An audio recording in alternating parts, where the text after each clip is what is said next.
not Shimon Peres. But you stick to the argument that Shimon Peres, the man who just joined in to make peace, is an iconic mass murderer and not a man of peace. I think that says it all. Okay. You want me to run through his record? And including the fact that as late as 1996, he informed the press that a Palestinian state will never happen.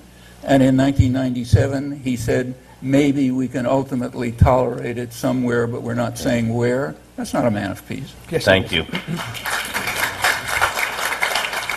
You are. My name is Amy Levin. I'm a first year at the Kennedy School. My question is for Professor Dershowitz. You had said that one of the steps in your plan for peace in the future was for the Palestinians to stop their terrorism activities. Right. So my question would be, if you were advising the Israeli government, is there anything about their current strategy and how they respond to these terrorism tactics that you would advise them to change to move forward? Yes, I would. I do not favor, for example, house destructions.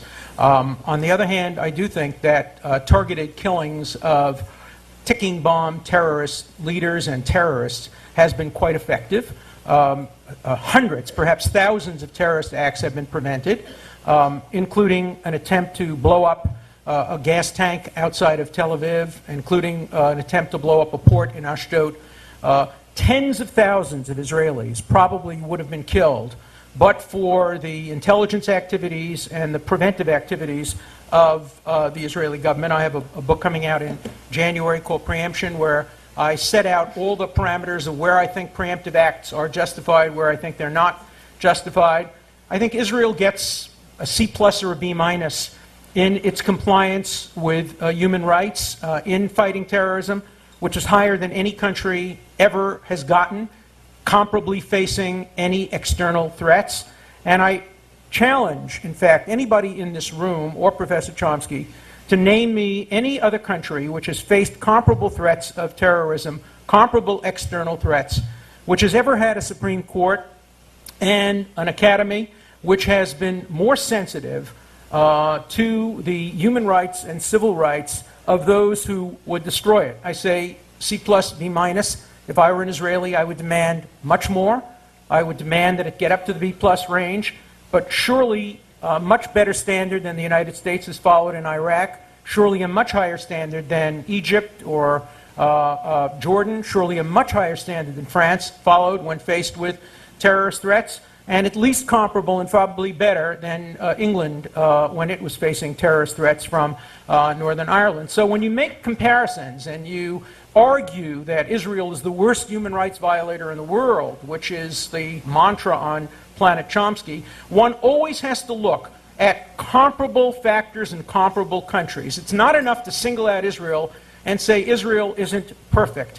If in fact you wanted to have divestiture, which Chomsky, before he opposed it, favored it, if you wanted to have divestiture, I'd favor it if you listed all the countries in the world in terms of their compliance with human rights and did divestiture in order of their compliance. You would never even get to Israel on that list. Professor Chomsky. If you would like to, here's an exercise for the reader. I won't waste your time on it. Write a letter to Alan Dershowitz. Ask him to cite the source where I described Israel as the worst human rights violator in the world, or even anything remotely like it. If he would ever look at a word that's written, so he would know, for example, that I was supporting the two-state settlement in the early 70s when he was saying nothing about it and hasn't until recently. He would also know that I described in detail how the Israeli record was considerably better than the U.S. record. But to answer his challenge, there are certainly cases that are much better than Israel's record. Countries that have suffered far worse terrorism and have not done anything like for example? Let's take an obvious case, Nicaragua. Uncontroversial case. Uncontroversial because much as you hate the World Court ruled that the United States was carrying out what it called unlawful use of force against Nicaragua. That's international terrorism in lay language.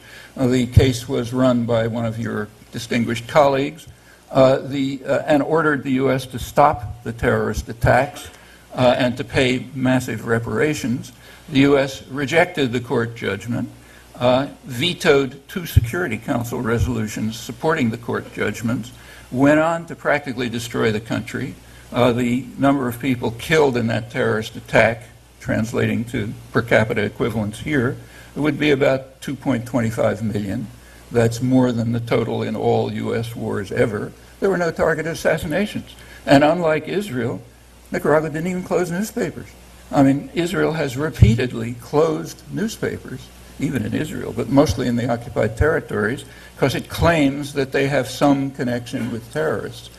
The leading newspaper in Nicaragua, right to the end, was owned by a supporter of the U.S. terrorist army and was openly on its front pages calling for the overthrow of the government. Occasionally they reduced some of its newsprint. They never closed it. That's one case, an obvious one. Take an even more obvious case, Cuba. The United States launched, since we're at the Kennedy Center, I can point out that John F. Kennedy launched a major terrorist attack against Cuba in 1961, right after the failure of the Bay of Pigs. It was a very serious terrorist war, plenty of documentation about it from the best sources you like, Arthur Schlesinger, Raymond Gartoff, all of you can read that. Major terrorist wars going on right to the present, based in Florida. Cuba has not carried out terrorist actions in the United States. So Cuba has a better human rites record than Israel on planet Chomsky. On the issue, but nowhere else in the world. Sorry, on the issue of preemption, which is the one you raised. Yes.